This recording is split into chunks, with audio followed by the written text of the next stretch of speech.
আগামীকাল স্ম্যাকডাউনের জন্য কিন্তু WWE এখন পর্যন্ত 4টি ম্যাচ কিন্তু অফিসিয়ালভাবে জানিয়ে দিয়েছে এবং কি জানিয়ে দিয়েছে কিছু সেগমেন্ট। তো আগামীকাল স্ম্যাকডাউন আমরা দেখতে চলেছি জুলিয়া ভার্সেস চেলসি গ্রিনের মধ্যে একটি women's United State of championship টাইটেলের জন্য একটি ম্যাচ।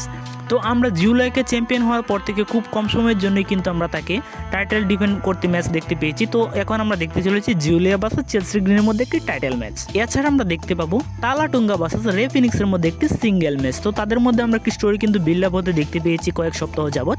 তো ফাইনালি গিয়ে আমরা রে ফিনিক্স অ্যান্ড টালা টুঙ্গার মধ্যে একটি সিঙ্গেল ম্যাচ দেখতে চলেছি স্ম্যাকডাউনে। এছাড়া আমরা দেখতে পাবো ওমেন্সদের মধ্যে একটি বিগ ম্যাচ নয়া জ্যাক্স ভার্সেস শার্লট প্লেয়ারের মধ্যে একটি সিঙ্গেল ম্যাচ।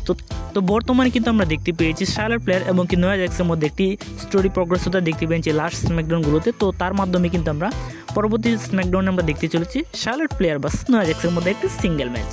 এছাড়া আমরা দেখতে চলেছি প্রতি স্ম্যাকডাউনের মতো এই স্ম্যাকডাউনে হতে চলেছে ইলিয়া ড্রাগানোভের একটি ওপেন চ্যালেঞ্জ। তো আমরা দেখতে পাবো সেখানে হয়তো কেউ না কেউ তাকে ওপেন চ্যালেঞ্জ জানাবে এবং তাদের মধ্যে আমরা একটি ম্যাচও দেখতে পেতে চলেছি ইউএস টাইটেলের জন্য। এবং কি আমরা অ্যাডভার্টাইজমেন্টের মাধ্যমে পেয়ে গেছি কোরি রোডসকে, মানে নেক্সট উইক স্ম্যাকডাউনে আমরা কোরি রোডসকেও দেখতে চলেছি। তো দেখা যাক, সামনে আসছে সার্ভাইভার সিরিজ ওয়ার গেমস, তার জন্য কিন্তু স্টোরি প্রগ্রেস হতে শুরু করবে এই স্ম্যাকডাউন থেকেই। তো আজকের ভিডিও এই পর্যন্তই। ভিডিও ভালো লাগলে অবশ্যই লাইক, কমেন্ট এবং সাবস্ক্রাইব করে পাশে থাকবেন। ধন্যবাদ সবাইকে।